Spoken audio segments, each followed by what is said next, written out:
La vida es real solo cuando yo soy. George Ivanovich Gurdjieff. Primera conferencia, que tuvo lugar el 28 de noviembre de 1930 y a la cual podían asistir, sin excepción, todos los seguidores de mis ideas pertenecientes al grupo de Nueva York. Comencé así. Desde ayer he meditado seriamente sobre la manera de presentar el conjunto de las explicaciones por medio de las cuales tengo la intención de hacerlas comprender, a partir de hoy y en las 2 o 3 reuniones siguientes. Ciertos hechos bien determinados que tocan muy de cerca su vida.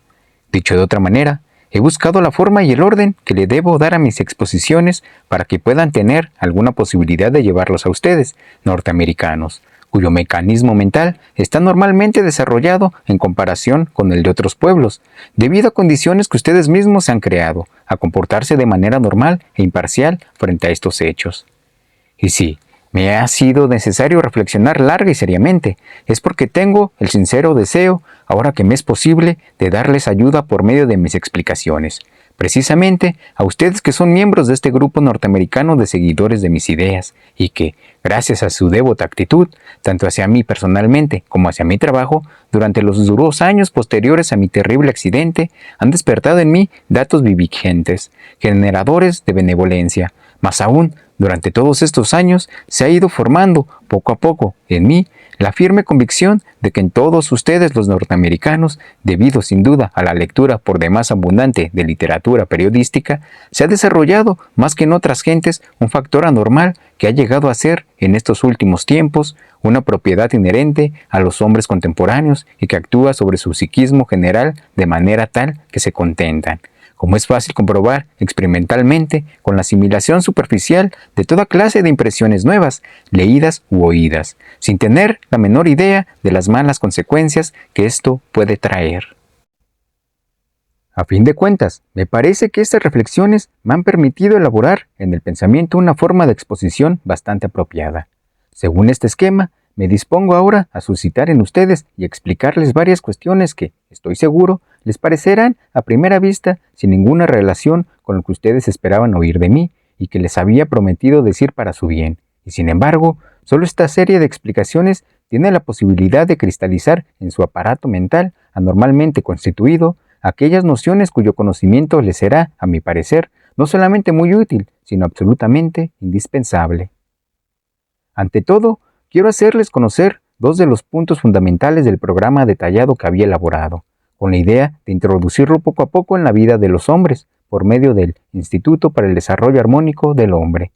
Este instituto, dicho sea de paso, fue fundado por mí en Rusia 2 años antes del desencadenamiento de lo que hoy en día se llama la Guerra Mundial. Pero no puede llegar de inmediato a establecer firmemente, sobre sus propios pies, a esta criatura mía, tan solo después de repetidas tentativas en varios otros países, tentativas que debido a la guerra acababan siempre en un crash, ocasionándome pérdidas materiales considerables y un enorme gasto de energía, así como una tensión casi sobrehumana de mis fuerzas físicas y morales. Llegué hace 8 años, como ya lo he dicho, a instalarlo en el noble país de Francia. Un párrafo de este programa trataba sobre la realización práctica de un proyecto según el cual tan pronto como la cuestión material estuviese más o menos resuelta, tanto para el establecimiento principal como para las otras secciones ya fundadas en aquel entonces, y tan pronto como el proceso de asimilación de lo que se llama comprensión se hubiese más o menos establecido en la naturaleza de los alumnos. Gracias a su trabajo sobre sí mismos, yo emprendería de inmediato, con la ayuda de aquellos que hubiesen alcanzado un grado bien definido de lo que todas las escuelas esotéricas anteriormente llamaban el ser y la comprensión, el abrir al público en cada gran ciudad de los continentes de Asia, Europa y América del Norte, donde se concentran los intereses de una importante masa de gente, instituciones de un nuevo tipo, que recuerdan a aquellos que existen en la vida ordinaria en nuestros días por todas partes con el nombre de clubes. Pero la organización interior de esas instituciones públicas de nuevo tipo no tendría nada en común con lo de estos clubes que han instituido de manera tan singular sus propios principios, reglamentos, opiniones religiosas y económicas, así como diversos pasatiempos tales como la lectura de diarios y periódicos, los juegos de naipes, bailes y mascaradas, conciertos de música variada que por lo general se llevan a cabo, sobre todo en estos últimos tiempos, con la amable participación de ciertos personajes que la mayoría de nuestros contemporáneos consideran como celebridades y glorias, y que a mis ojos no representan, debido a su vida normal y a la de sus antepasados, nada más que una especie de individuos a los que se les designa en los tiempos de la civilización babilónica como fuentes ambulantes de irradiación maléfica. En lugar de todas las futilidades en uso en estos clubes que no aportan absolutamente nada sustancial a los miembros, ni para su propio bien, ni para el desarrollo real de su individualidad, el programa tenía previsto una serie de lecturas en voz alta, charlas, explicaciones dadas por alumnos especialmente preparados con este fin, y que permitirían, poco a poco, tomar conocimiento en una sucesión rigurosa de diversos fragmentos de la suma de informaciones teóricas cuyos principios sirven de base al instituto que he fundado.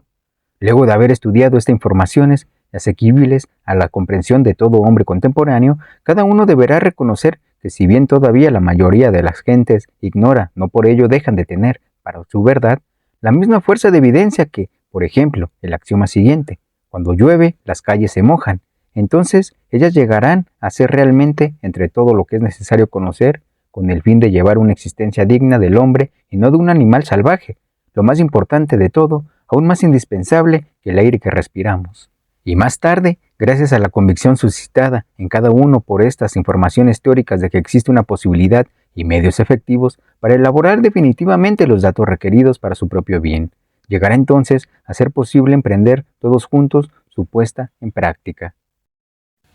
El segundo punto de mi programa, que a mi parecer es indispensable que ustedes conozcan, se refería a la puesta en marcha de otro de mis proyectos, después de haber establecido un tiempo de vida más o menos equilibrado en la sección principal del instituto. Quería repartir a todos los alumnos, de acuerdo con los resultados obtenidos en su trabajo interior subjetivo, en 3 grupos independientes, de los cuales el primero, el grupo exterior, se llamaría exotérico, el segundo, el grupo intermedio, mesotérico, y el tercero, el grupo interior, esotérico. Al primero, o grupo exotérico, debían pertenecer, por un lado, todos los que acababan de entrar y por el otro, aquellos que aún no habían adquirido, por sus méritos subjetivos, el derecho de pertenecer al segundo o grupo mesotérico.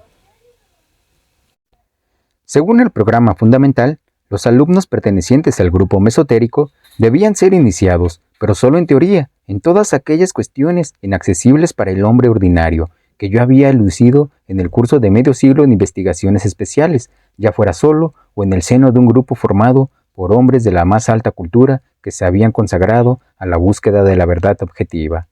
En cuanto a los miembros del tercer grupo, el grupo esotérico, debían ser iniciados en todas aquellas cuestiones no solamente en teoría, sino en la práctica, es decir, que debían ser instruidos en todos los medios que dieran la posibilidad real de un perfeccionamiento de sí, durante un largo periodo de prueba en condiciones de control establecidas de manera del todo excepcional. Agregué que tenía intención de consagrarme con los miembros de ese tercer grupo a la búsqueda de medios esta vez asequibles a todos, con el fin de utilizar para el bien de toda la humanidad lo que sí habría sido comprendido y minuciosamente verificado. Y ahora, para que puedan adivinar por qué he citado precisamente estos 2 puntos de mi programa y qué relación pueden estos tener con mis explicaciones futuras relativas a su bienestar, y para que se forme en su mente tan totalmente mecanizada, como ya lo he dicho, que en ninguna parte sobre la Tierra se le podría encontrar su equivalente, un campo de conexión. Para una confrontación lógica de estas explicaciones, como la habrían definido los antiguos sabios psicólogos, yo encuentro oportuno y aún indispensable, para adecuarse a la serie de exposiciones ya fijadas en mi pensamiento, decirles, o mejor aún confesarles, antes de hablarles de lo que les toca directamente, que entre los diversos factores de iniciativa, cristalizados poco a poco en mi subjetividad, como consecuencia de experiencias muy intensas y no de las más agradables por las que tuve que pasar muchas veces durante el periodo de elaboración y de aplicación de dicho programa, hay 2 cuyas acciones conforme las leyes provoca casi siempre en mis asociaciones mentales y emocionales, un sentimiento de amargura difícil de asimilar. El primero de estos factores psíquicos de iniciativa, que aún hoy en día a menudo me llegan a irritar, se formó en mí precisamente durante el periodo en que estaba elaborando mi programa, debido a la lucha incesante que liberaban entre sí mi conciencia y mi naturaleza. Debo decirles que muchos años antes de la fundación del instituto, mientras elaboraba este programa y ponía a punto todos los detalles, para resolver diferentes problemas, no solo tuve que solicitar consejo a alguno de los seres honorables e imparciales que he tenido la fortuna de encontrar por azar en mi vida, varios de los cuales, dicho sea de paso, y contrariamente a la opinión general en cuanto al carácter riguroso de los límites de la vida humana, habían ya sobrepasado 2 siglos de existencia. Había entre ellos algunos que se mostraban lo suficientemente intrépidos como para esperar franquear la cumbre del tercer centenario, sino que, con referencia a cuestiones especiales, aún me fue necesario consultar a diversas personas que no mostraban nada notable y que, sin dejar de figurar como autoridades en ciertos aspectos de la vida contemporánea relacionada a estas cuestiones, sin embargo, como es habitual en esta categoría de hombres contemporáneos, estaban literalmente rellenos de propiedades encantadoras, tales como presunción, vanidad, ambición, adulación y así sucesivamente. El hecho de haber estado obligado, a costa de un gran esfuerzo, a soportar estas propiedades y a tenerlas en cuenta en mis relaciones exteriores, fue el origen de la formación en mi presencia del primero de estos factores de iniciativa. En cuanto al segundo factor psíquico, se formó a partir del segundo año de mi instalación definitiva en Francia, en las condiciones más o menos favorables de las que ya he hablado. Cuando comencé a trabajar en la realización del programa que me había trazado y su aparición fue provocada por la satisfacción de si surgían diversas personas que por entonces estaban en contacto conmigo en las circunstancias que siguieron. A pesar de la impreciosa necesidad en que me encontré, apenas llegado a Europa, de consagrar al menos la mitad de mis fuerzas físicas y psíquicas a enfrentar la gran crisis financiera que había sufrido poco tiempo antes debido a la repugnante estupidez de los detentores de poder en Rusia, y aunque me fue necesario pasar la otra mitad de mi tiempo en la formación teórica y práctica de 70 alumnos, con el fin de prepararlos especialmente para demostraciones que proyectaba organizar el año siguiente, un poco por todas partes en Europa y en Norteamérica, y cuya meta era poner de manifiesto los resultados efectivos de mis nuevas ideas. Con su posible aplicación a la vida, pese a todo logré llevar a mi trabajo de tal manera que, desde el segundo año de existencia del instituto en Francia, se formaron, tanto en mí como en todos aquellos que se encontraban en contacto conmigo y que estaban más o menos al corriente de mis intenciones, datos que suscitaban la firme convicción de que muy pronto sería posible realizar prácticamente los 2 puntos de mi programa que he expuesto: dividir a todos los alumnos que vivían en el instituto en 3 grupos distintos a fin de emprender con cada uno de estos grupos los estudios teóricos y prácticos ya previstos, y por otra parte, abrir en las ciudades en que se encontraran los intereses de una gran masa de personas los clubes de nuevo tipo sobre los que ya he hablado. Por desgracia, nada de lo que así había sido previsto hasta en los menores detalles para el bien de todos se pudo realizar debido al acontecimiento que ustedes conocen y del que fui víctima hace 6 años. Acontecimiento que todos aquellos que me conocían y habían oído hablar de él atribuyeron, con la comprensión superficial que le es propia, cualquiera que fuere su grado de instrucción, a un simple accidente de auto, mientras que en realidad, como lo sospeché desde el instante en que recobré el sentido, y como estoy ahora del todo convencido del último acorde de manifestación hacia mí de ese algo que ordinariamente se acumula en la vida colectiva de los hombres que me advirtieron por primera vez, como ya lo he señalado en The Herald of Coming God, por el realmente gran rey de Judea, Salomón, y que lleva el nombre de Etzbamojamo. Regresando a la exposición detallada de los hechos de este periodo, indispensable para comprender mis explicaciones actuales, debo decir que, desde el comienzo, cuando todo estaba más o menos establecido para asegurar la existencia ordinaria de un gran número de personas en las 2 propiedades que había adquirido en Francia, el castillo de Prieur y el Parador, y cuando apresuradamente se terminó la construcción de un gran edificio especial que ustedes han conocido luego bajo el nombre de Study House, organicé conferencias casi todos los días para los alumnos del instituto, tanto para aquellos que acababan de ser admitidos en Europa misma, como para los que me habían seguido desde Rusia o los que se habían unido a nosotros en el trayecto del viaje durante nuestro éxodo del Cáucaso a Europa, cuando, debido a toda clase de complicaciones políticas, me fue imposible realizar ni un solo punto de mi programa, ni siquiera instalarme en cualquier parte de manera permanente. En estas conferencias, en vez de limitarme, como antes, a una exposición sumaria de ciertos aspectos cuyo conjunto ilustraba la esencia de mis ideas, escogí, para desarrollarlas de manera más substancial, cierto número de informaciones, entre los datos que había recogido y repartido en 24 secciones, solamente aquellos cuya asimilación es absolutamente requerida de cada uno de antes de emprender un trabajo efectivo sobre sí mismo.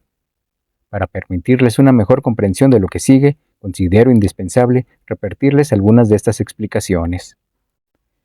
Entre otras cosas, yo les dije que para un hombre que haya reconocido con su razón lo que vale en realidad, es decir, al reconocer la importancia exagerada que atribuye a su pretendida individualidad, la cual, según su propia apreciación imparcial en estado de calma, no representa sino casi una completa nulidad,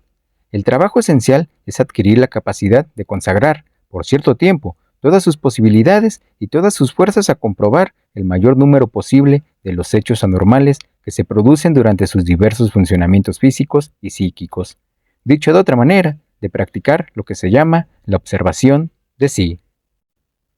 Y todo esto es absolutamente indispensable a fin de que el conocimiento de estos hechos indeseables, reconocidos hasta ahora solo por su mente y aún carentes de sentido para su presencia general, impregne gradualmente su naturaleza y, al cristalizar en él una firme convicción respecto a todo lo que ha aprendido, suscite en su presencia general, de acuerdo con un proceso conforme a las leyes, una energía de gran intensidad, la única que hace posible el trabajo ulterior sobre sí mismo, energía que, entre otras cosas, se manifiesta por un esfuerzo constante a fin de adquirir el poder durante el día, dicho de otra manera, durante su estado de vigilia, de recordarse de sí mismo por un tiempo determinado. Y a su vez, este poder le es necesario al hombre que, solo con su mente, ha reconocido su nulidad y que ha decidido luchar conscientemente contra las anomalías que él mismo ha comprobado, anomalías que están cristalizadas en su individualidad, debido a las condiciones inadecuadas en que ha pasado su edad preparatoria y que se manifiestan como toda clase de debilidades cuyo conjunto engendra su falta de voluntad, su falta de carácter, su inercia y así sucesivamente. Este poder, digo, le es necesario si quiere aprender, en lo posible, a no identificarse con las condiciones circundantes y mientras continúa la observación de sus manifestaciones interiores y exteriores, a dominar en sí mismo los diversos sentimientos de parcialidad que le han llegado a ser inherentes y a constatar así más profundamente, tanto en su psiquismo como en su cuerpo físico, la presencia de numerosos factores que su propia conciencia ordinaria considera ser, y ya no solo con su mente, completamente nula, en este caso, del carácter negativo de estas propiedades indignas de un hombre. Luego, esta vez también con todo su ser y no solo con su mente completamente nula para llegar a ser un hombre que quiere realmente trabajar sobre sí mismo. Debido a la importancia de esta cuestión, quisiera repetir y subrayar aquí que todo esto es indispensable para que, en el hombre que trabaja sobre sí mismo de una manera rigurosamente conforme a las leyes, pueda aparecer y acumularse la energía necesaria para preservar en su trabajo con la intensidad de esfuerzo y el poder de acción sobre sí, que son los únicos que permiten que se opere la transmutación de su propia nulidad, en ese algo que él debería haber sido, aunque solo sea, según su sentido común. Este sentido común que, aunque raramente se manifiesta en cada uno de nuestros contemporáneos, cuando las circunstancias no se lo ponen, dicho de otra manera, con esta corona de la creación, que todo hombre está llamado a ser en vez de lo que se ha convertido, sobre todo en estos últimos tiempos, y tal como él se ve en momentos de sinceridad, un animal doméstico cuyas percepciones y manifestaciones todas están automatizadas. Ahora les diré algunas palabras sobre los acontecimientos que me obligaron a emprender mi primer viaje a su país, los Estados Unidos. Fui obligado a tomar esta decisión en el momento más intenso de mi actividad, cuando surgieron de nuevo a gran escala en la tierra fértil para todo tipo de escándalo que se llama Rusia, perturbaciones que me atañían personalmente solo porque aún vivía allí cierto número de esas desafortunadas criaturas, bípedes hacia las cuales se había constituido en mí, debido a la voluntad del destino, un impulso que me obligaba constantemente a ayudar a que también estos brotes cósmicos pudiesen continuar respirando. Dado que la gran naturaleza, al considerar, sin duda, la complejidad de los medios adecuados que facilitan la asimilación del aire por el organismo, les había privado de ellos, evidentemente, por falta de tiempo. Tanto es así que mi pobre ministro de Finanzas no podía dejar de gritar a cada instante, ¡auxilio, auxilio!, y que pronto yo tuve que resolverme, sin esperar a terminar los preparativos en marcha, a venir de inmediato donde ustedes, norteamericanos, que en aquel entonces literalmente desaparecían bajo una espesa capa de dólares con solo el material que ya estaba más o menos preparado. En el curso de los 6 meses que pasé entre ustedes, en esa mi primera estadía en los Estados Unidos, no solamente llegué a poner en orden de manera satisfactoria la cuestión material del instituto, sino a preparar todo lo que era necesario para la fundación de varias secciones permanentes en este continente. Habiéndome convencido plenamente de la posibilidad de llevar a cabo aquí, en el futuro, vastos planes en relación con mis ideas, sin pérdida de tiempo organicé en Nueva York clases temporales de movimientos rítmicos y de música, con la intención de abrir en mi próximo viaje, que confiaba realizar 6 meses más tarde, la rama fundamental del instituto en los Estados Unidos. Y justamente en esta fase de mi actividad, destinada a introducir en la vida el programa que había elaborado en detalle para el bien de los hombres, me sacudió tan pronto como regresé a Europa esta desgracia que, entre otras cosas, me impidió el regresar aquí y que sería el germen de todos los malentendidos ulteriores con respecto no solo a mis ideas, sino a mi propia persona. La multiplicación y florecimiento de los malentendidos, ya muy numerosos anteriormente relativos a mí mismo y a la realización de mis proyectos, y que parecían surgir de un cuerno de abundancia, tuvieron como causa principal el que durante varios meses, como consecuencia de esta desgracia, perdieran enteramente la memoria y luego por varios meses más me mantuviera en un estado de semiconciencia. El terreno en que proliferaban todos estos malentendidos referentes a mis ideas resultó ser particularmente fértil desde el momento en que, al recobrar poco a poco, junto a la memoria, mi habilidad espiritual de iniciativa, comencé, por las razones ya expuestas en el último capítulo de la primera serie de mis obras, a liquidar todas las secciones de mi instituto, comenzando por la principal. Ahora bien, los que vivían allí, en base al nuevo reglamento del instituto, según su grado de ser y de comprensión, pertenecían casi todos a diferentes naciones independientes que anteriormente formaron parte del Imperio ruso, y ya no tenían la posibilidad de regresar a su madre patria, donde aún reinaba por todas partes la psicosis de masas que se habían declarado varios años antes. Ante los acontecimientos, se vieron entonces forzados a dispersarse en diversos países europeos, en Inglaterra e incluso en Norteamérica, según el lugar de residencia de sus amigos y conocidos. La mayoría de estos primeros alumnos de mi instituto, al encontrarse dispersos, cayeron en la dura situación que aún ahora es la de casi todos los refugiados de esta Rusia antes próspera. No teniendo los datos necesarios para ganarse normalmente la vida adaptándose a las condiciones locales, sin duda se acordaron de repente de algunas migajas de la información general que habían oído en el instituto, y desde entonces, consciente o inconscientemente, este no es el punto, aprovechándose del desequilibrio general de las mentes, consecuencia ineluctible de la guerra mundial, decidieron predicar mis nuevas ideas.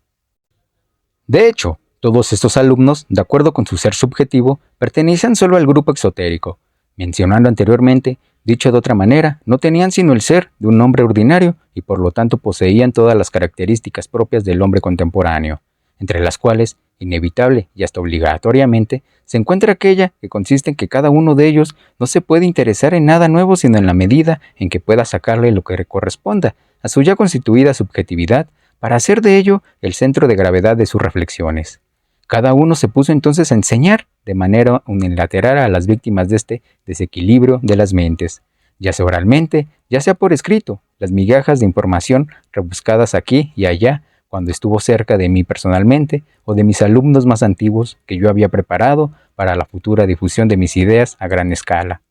Además, es interesante notar que por aquella época el recuerdo de mi propia persona cesó casi enteramente de molestar a estos predicadores que estuvieron más o menos en contacto con mis experiencias anteriores.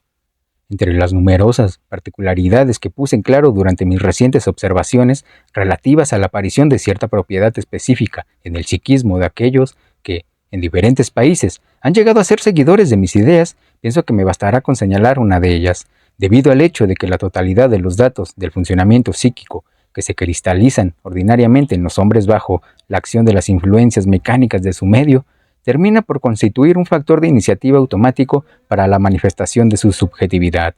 Esta particularidad consiste en que estos seguidores están poseídos tanto en el flujo automático de sus asociaciones como durante sus semiconscientes intercambios de opiniones, por la necesidad de discutir con entusiasmo y obstinación como empujados por una verdadera idea fija que perciben y manifiestan con la mayor intensidad e inevitablemente toman como temas, con exclusión de los otros, ciertas informaciones, a veces totalmente insignificantes, que aclaran solo un aspecto particular de una de las numerosas cuestiones que solo en conjunto puede poner en evidencia la esencia de mis ideas.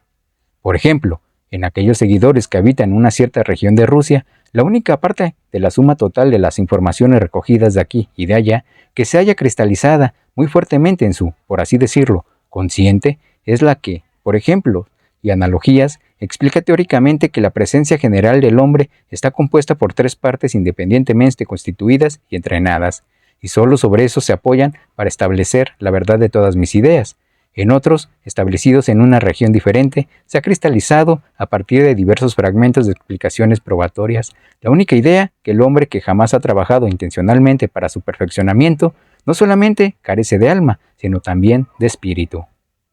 Los que viven en Alemania, especialmente en Baviera, gracias a ciertas informaciones asimiladas sobre la posibilidad de una alimentación efectiva a partir del aire, y no solamente del alimento ordinario, han tomado como manía la idea de dar a su sangre tal composición que, sin dejar de responder a las exigencias del cuerpo físico, adquiera la propiedad de contribuir al mismo tiempo a la cristalización y al perfeccionamiento de su cuerpo astral. Para los que habitan en la capital de Inglaterra, la chifladura, o mejor dicho, lo que convenía más a su alma inglesa, se ha vuelto la idea fija de su psiquismo. Fue la conclusión sintética de la totalidad de mis informaciones teóricas definida por la expresión recordarse de sí mismo, noción considerada como una necesidad. Los que hoy viven en el norte de Grecia han dado su preferencia hasta hacerla el centro de gravedad de mis ideas, a la ley de 7, a los 3 aspectos de existencia de todo acontecimiento y así sucesivamente.